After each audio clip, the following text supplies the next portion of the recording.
గౌతమ్‌కి accident అయినా సరే గౌతమ్‌ని torture పెట్టడం మాత్రం మానడు. ఇక గౌతమ్ అయితే పేపర్ వంక పెట్టో, ఇంకేదో వంక పెట్టి పేపర్ చదువుతూ ఇలా అంటూ ఉంటాడు.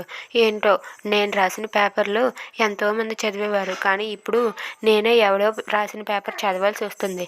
అంతా ఈ నంగనాచి వల్లే అని చెప్పి అంటూ మళ్ళీనైతే బాధ పెడుతూనే ఉంటాడు. దానికి మళ్ళీ అయితే అలా మౌనంగా ఏడ్చుకుంటూ ఉంటుంది. ఇంతలో అరవింద్ అయితే మీరాని నేను బ్యాంకులో పర్సనల్గా దాచుకున్న డబ్బులు ఇవి గౌతమ్ ట్రీట్మెంట్కి పనికొస్తాయి. మళ్ళీకి మీరు ఇవ్వండి అత్తయ్య, ఎవరికి చెప్పవద్దు అని చెప్పి అరవింద్ మీరాకి డబ్బుని ఇస్తాడు. ఇదంతా కూడా చాటున మాలిని చూసేస్తుంది.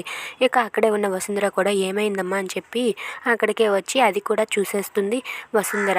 ఇంతలో మీరా అయితే మళ్ళీ దగ్గరికి వెళ్ళి అమ్మ ఇదిగో అమ్మ ఈ డబ్బు సాయం చేద్దామని వచ్చాను, ఇదిగో అమ్మ తీసుకో అమ్మ అని చెప్పి మీరా మళ్ళీకి ఇస్తూ ఉంటుంది. అది విన్న మళ్ళీ అయితే ఏంటి నువ్వు అసలు మా ఇంటికే రావద్దన్నాను, అలాంటిది నువ్వు నాకు డబ్బులు తీసుకుని వస్తావా, వద్దమ్మా ఇక్కడి నుండి వెళ్ళిపో ప్లీజ్, దయచేసి వెళ్ళిపో అమ్మ, నీకు దండం పెడతాను ఇక్కడి నుండి వెళ్ళిపో అంటూ మళ్ళీ మీరాని తోసేస్తూ ఉంటుంది. అది చూసి మీరా అయితే లేదమ్మా ఈ డబ్బులు తీసుకో నేను ఇక్కడి నుండి వెళ్ళిపోతాను అన్నా సరే లేదమ్మా వెళ్ళిపో అని చెప్పి మీరాని తోసేస్తూ ఉంటుంది. మీకు నచ్చినట్లయితే లైక్ చేయండి, షేర్ చేయండి, సబ్స్క్రైబ్ చేసుకోండి. Thanks for